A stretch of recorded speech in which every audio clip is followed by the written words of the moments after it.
And I'm just excited with what God is doing and what God is doing in our midst as we go into more of this year to see the things that God's unfolding. And I'm so glad that you are here as we continue on our message series, Living with Margin. You know, as we talk about ending the hurry in our life and what that looks like.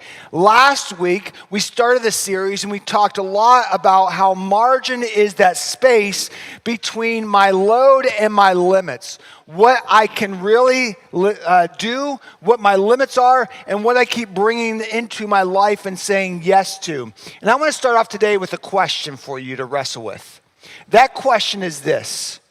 Do you ever feel in your life like outwardly you're putting on this front like everything is good? I got everything together. Yet inwardly, you just feel like you're eroding away. You just feel like you're falling apart. You feel like you have nothing less to give. And if there's just one more ask for you, you're just going to hit a wall and collapse. But you're putting on a good front. You know, I fear that many of us are slowly eroding away and probably don't even realize it. We put these blinders on that we don't even see how we're eroding away.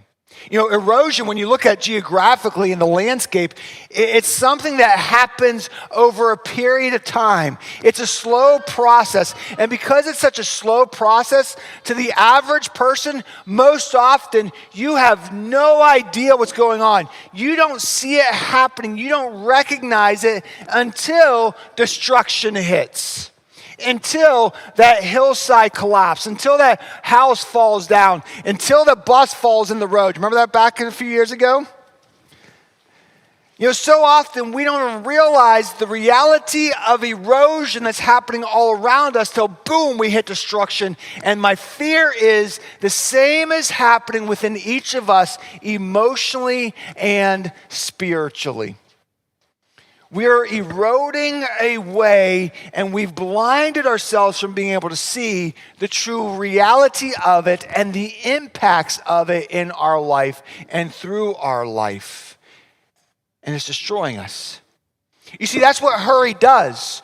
Hurry leads to destruction, which occurs through this erosion of self, this slow erosion of yourself that develops the destruction in our lives. Just like we talked about last week, we allow hurry into our lives because we always need to fill our time with something. We're never satisfied, which is quietness and stillness. There always need to be something that we're filling our time with, and we are in this constant state of hurry. We're going, and we're just overwhelmed, and the hurry is destructive, and it's eroding ourselves away. And when that erosion begins to take place, what it develops in our lives that are being lived out with stress to the maximum. You are so stressed out with every single day. You don't know how you're going to get through each day. You don't know how you're going to manage each day. And in fact, one more ask and you're just going to hit that wall and collapse. And because your life is so demanding and so stressful and never slows down, you have little to no joy. In fact, you may have become a person that's just walking around grumpy and grumpier and grumpiest every single day. Because the joy is just sucked out of you. There's no joy in life anymore. And many times you begin to feel like Job, who said this in Job chapter 9, verse 25, "My days are swifter than a runner.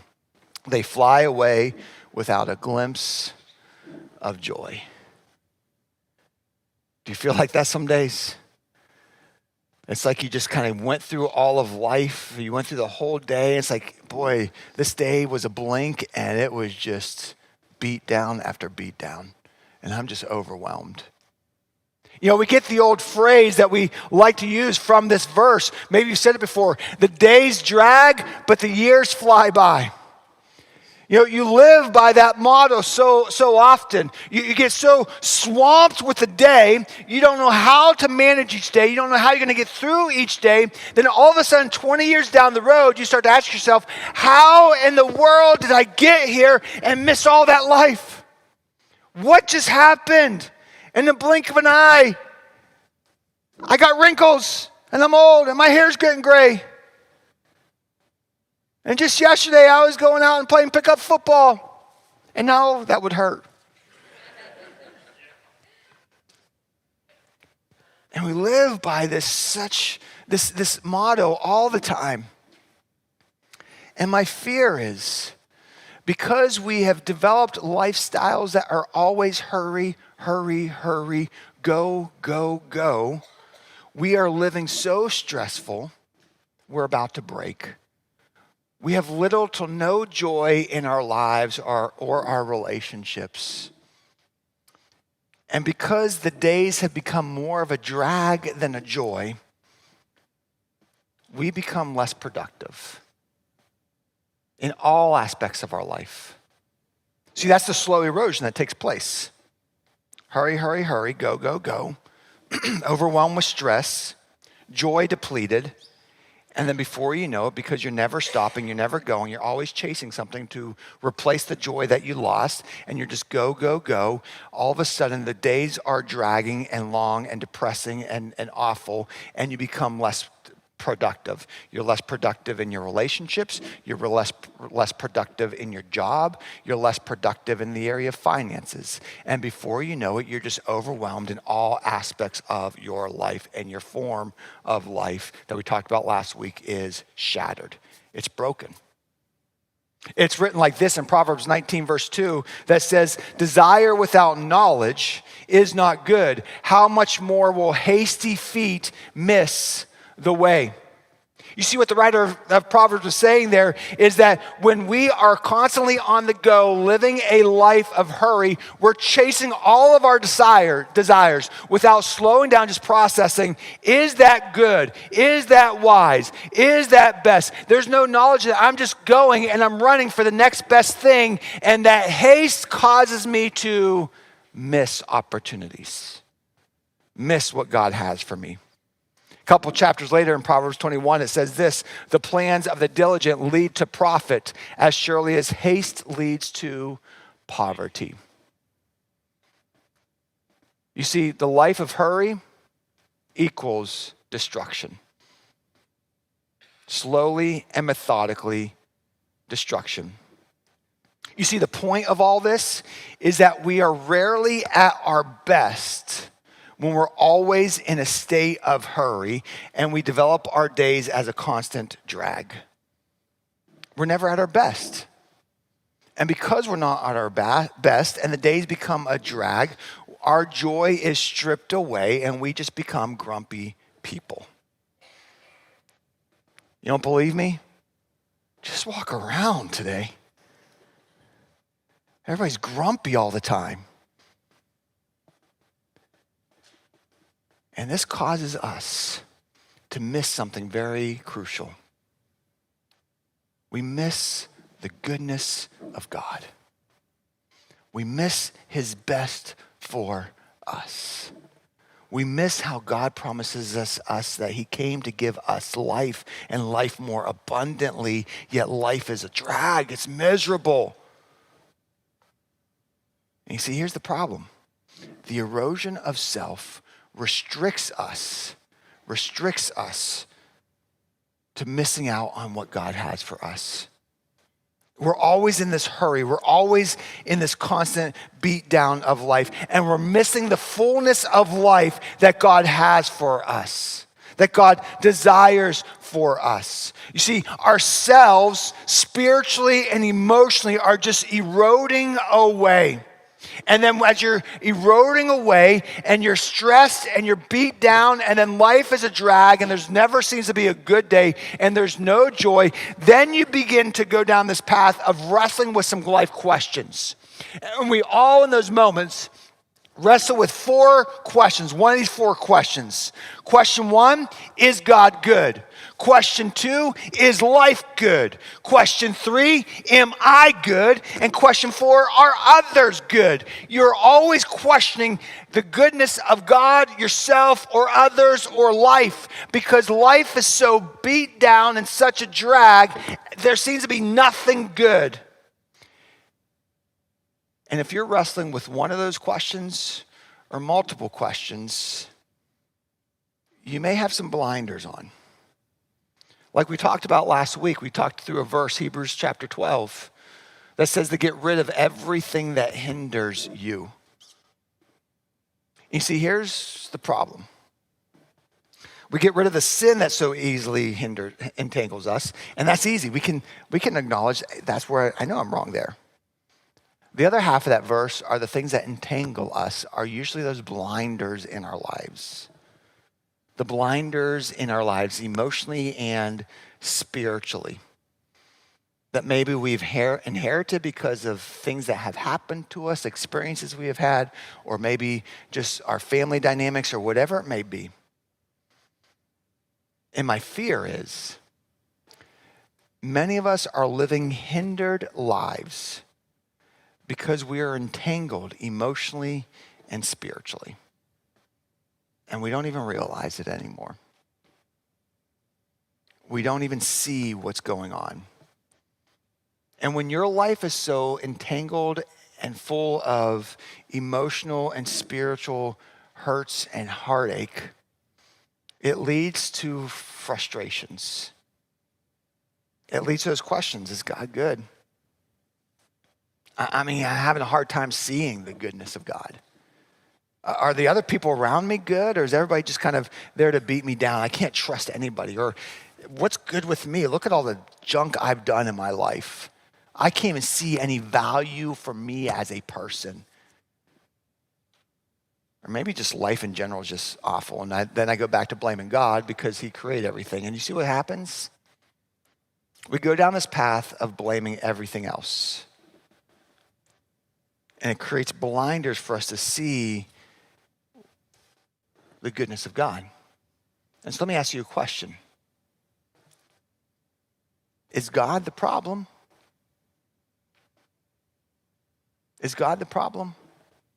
Or could it be, hear me friends, could it be that we are living lives with hindered hearts because of the habits that we've allowed our lives to create, because it's constantly in a state of go, go, go. Chase this, chase that, and never stop. And by so doing, we've developed circumstances that are eroding us emotionally and spiritually, leading us to destruction. My friends, can I be real that maybe sometimes for some of us, maybe this is the moment that we need to pause and really honestly review and reflect and be real with the habits we've allowed to develop in our life. The habits we've developed that are eroding us inwardly, that's destroying us slowly. Because to experience God, to truly experience his goodness and the life that he has for you, what he wants to provide for you, his love and his peace and his strength and everything else, it comes when you eliminate hurry, when you get rid of all those distractions and the things that hinder you, and just be still. It comes when you slow down and just be still. In fact, God himself said this in Psalm 46. He said, "Be still and know that I am God. I will be exalted among the nations. I will be exalted in the earth." Do you see that? The creator of everything that is, the provider of all good things, said, "You want to experience me? Just be still. And in your stillness, see that I am God and you are not." Which should take a lot of pressure off you. Because when we flip it around and we're never still and we think we're God, maybe we don't say it like I'm God, but we live like we're God because I'm always chasing something and trying to create my life the way I want my life to be. And I'm always going after that and hurry, hurry, hurry, go, go, go. I'm destroying myself. But when I just slow down, get rid of all the distractions, and just be still. Just be still in his presence. I see that he is God. And I see his goodness. You see, the truth behind all of this is you have the ability and you have the time to be still. You have it. God gave it to you. You just need to be disciplined enough to create the habit to have the time. You know, I think it's really hard to justify when you come and you say, Bill, I don't have the time. I'm just too busy. I'm too busy to do that. I don't have the time to spend some time in the Bible or to read or to pray, or life is just going. And I have a hard time justifying those claims when then you tell me, well, I just spent 40 hours last week binge watching some show on Netflix. Or I spent 6 hours this week or 9 hours this week watching all the playoff football games. Or I stay up till 2 a.m. playing video games. Or you just go on and on and on with whatever it is, and all of a sudden you realize you have the time. You see, my friends, time is rarely the issue, priorities are. Priorities are the issue. And priorities develop habits.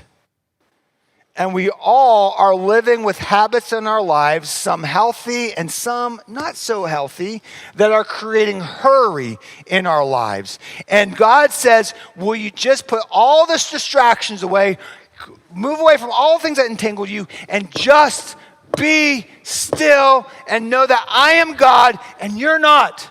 Which means all the stuff you're dealing with, I've got this. Everything you're trying to get through in life, I've got the way for you. Just be still. You're not God. I am. And in this stillness, we see God. We experience God. And through the exaltation of God, the reality of in that moment, God, you are God, you are, and I'm not. In that moment, I begin to get the glimpse of God's goodness. I begin to experience God's goodness. Because in that moment, all the things that have been blinding me, entangling me, and causing me to go, go, go, I'm just like, you guys can wait. Because God's got this. But the problem is, we never stop. We never slow down. And the reason we never stop and we never slow down, I fear, is because we're never satisfied. We're always chasing something. And we're always chasing something because we're always comparing ourselves. Maybe you're an athlete. It's like, well, I got to be better than this guy or this girl and what they do. Or I got to work harder to climb up the corporate ladder. Or I got to do this or I got to do that. And you're always chasing something or someone to try to be better than them because you're always comparing yourselves, and it's beating you down and it's destroying you, and you just need to be still. Be still physically, be still emotionally, and be still in all aspects of your life. And to find the stillness, you need to learn contentment. We can't be still without contentment. Because without contentment, your mind's always going. And when your mind's always going, then your body's always going. And so you need to learn contentment. The Apostle Paul, when everything was going against him, when he was locked in chains, tired and broken, and realizing that I may be at my end, they may kill me soon, he wrote these words in chapter 4, verse 11 of Philippians. He said, I am not saying this because I am in need, for I have learned, listen to this, friends, to be content whatever the circumstance. This was a hard verse for me to truly accept and live by. Because I used to be, and I still struggle with sometimes when it's like, okay, God, I am content. When you're answering my prayers the way I want you to answer them, and life is going good, and everything's going my way, nobody's sick, everything's wonderful, my relationships are good, my finances are in order, you name it. I never got that bad call. God, I am content in you.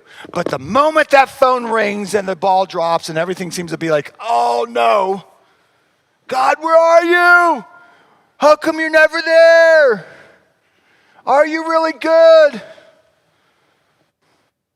And we completely turn our tune.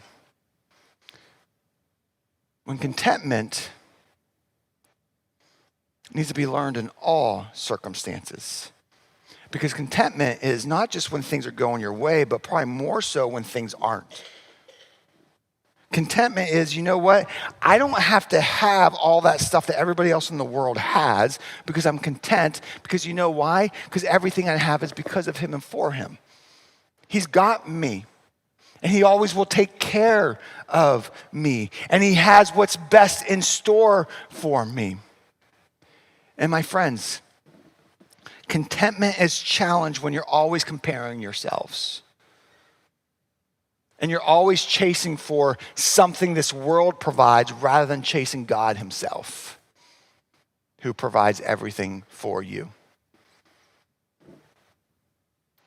Because when we're struggling with that, we lead into what Proverbs 14:30 says. It says, a heart at peace gives life to the body, but envy rots the bones. Envy destroys us. And we fail at learning contentment because we live lives of continual envy towards other people or other lives that we wish we had.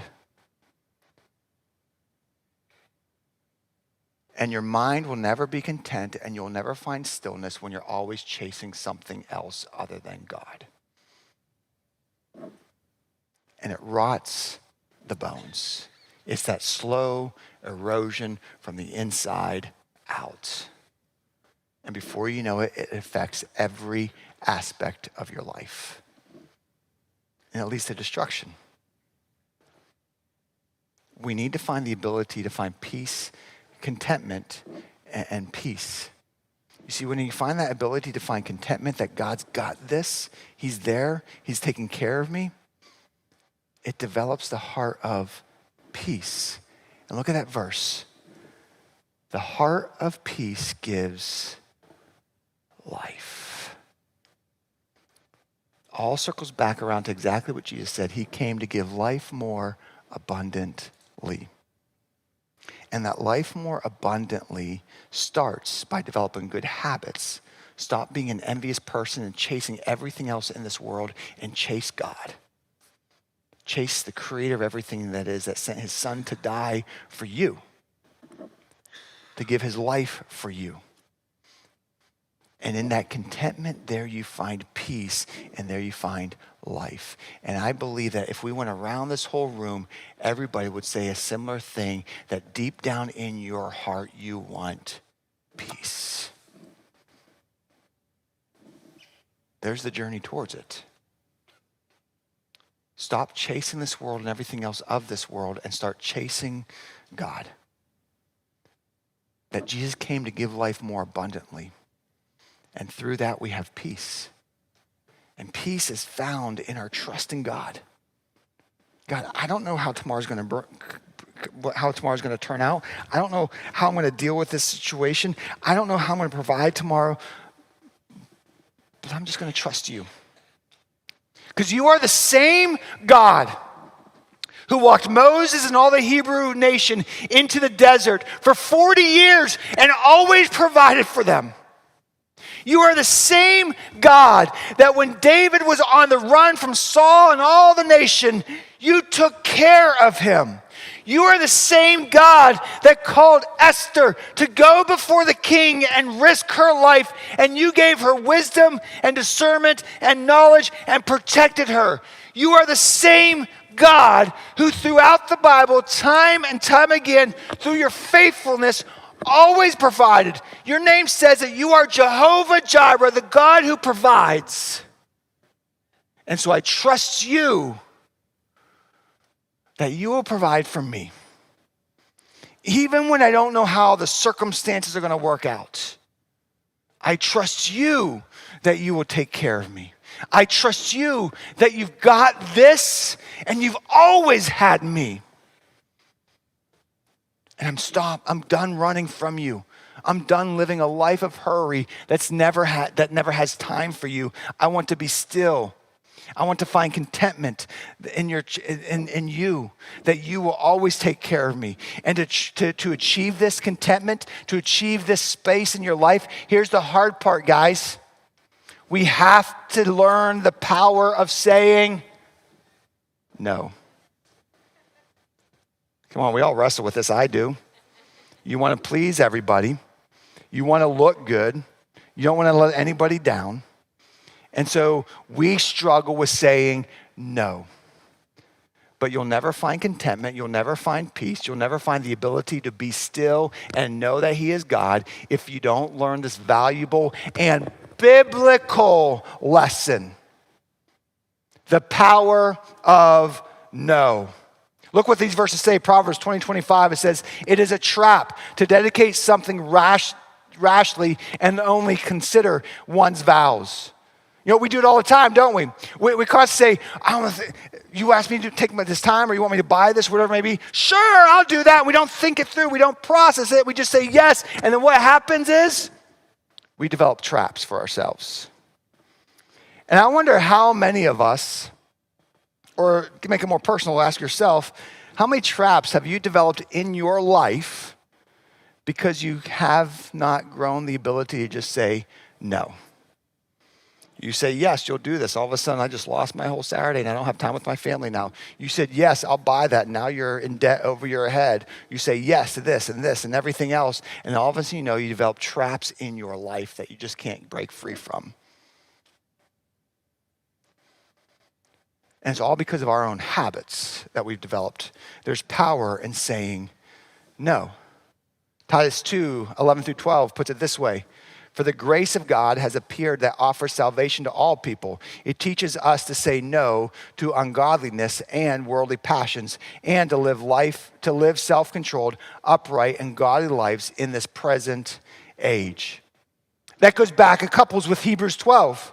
How we allow all these things to overwhelm us, to entangle us, and the ungodly choices to consume us because we don't say no. Life is a buffet. And the problem is at buffets, we never make the right choices.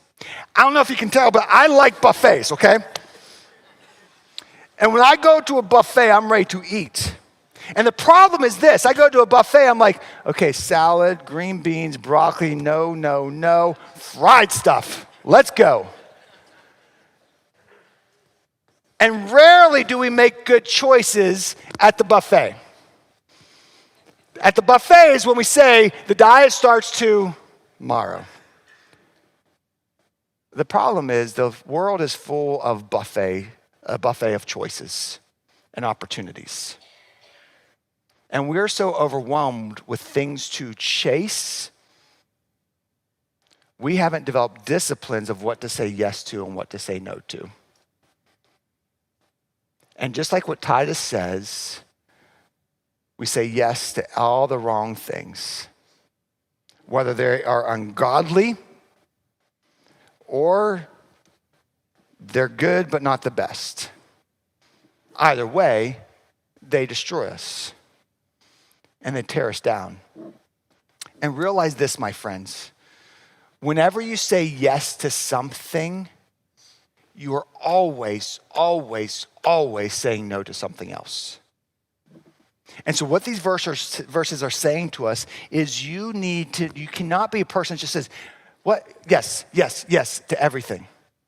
You need to slow down and process. What am I saying yes to and what am I saying no to? And am I okay with that? You know, for example, if someone comes to me on Sunday afternoon and says, hey, Bill, I got tickets. You want to go to the game tonight? I would love to go to the game. Yeah, wait a minute. Let me think that through. This has been a busy week, And I never saw my family at all this week. And tonight was family time. And so if I say yes to the game, I'm saying no to my family. Am I okay with that? Am I okay with that decision? You see, whenever decisions come, you need to pull back and process that.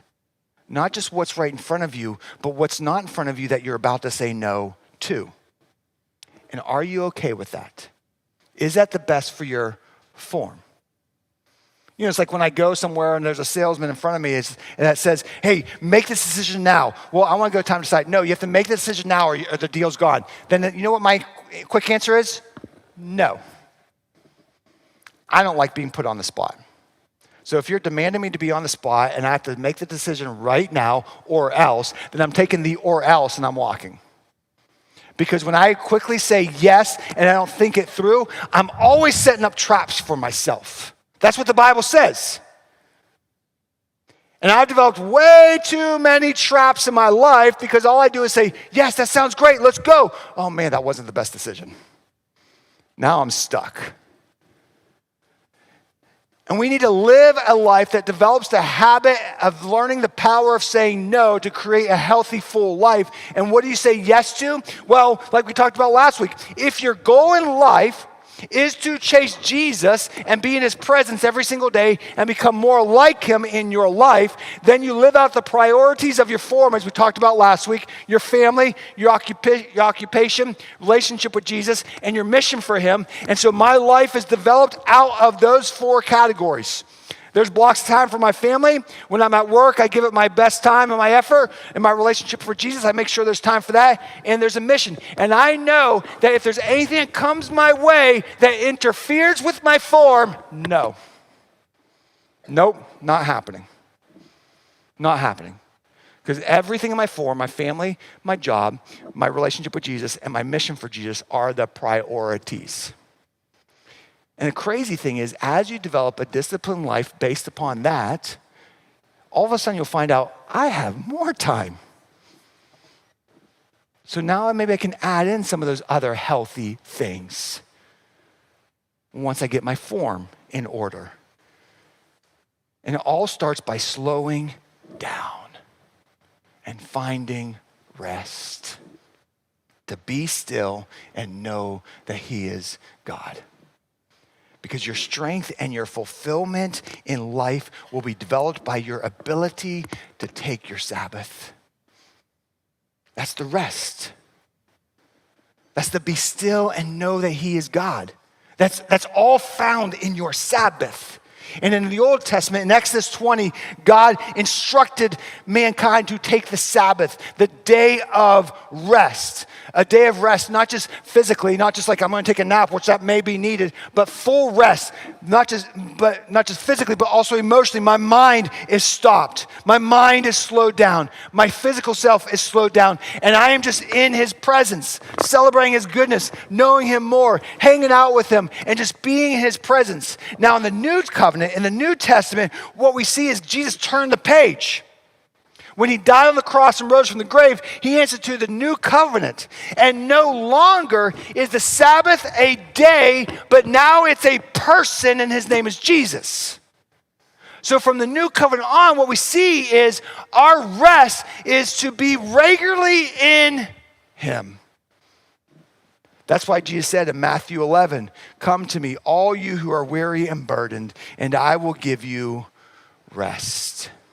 Take my yoke upon you and learn from me, for I am gentle and humble in heart, and you will find rest for your souls."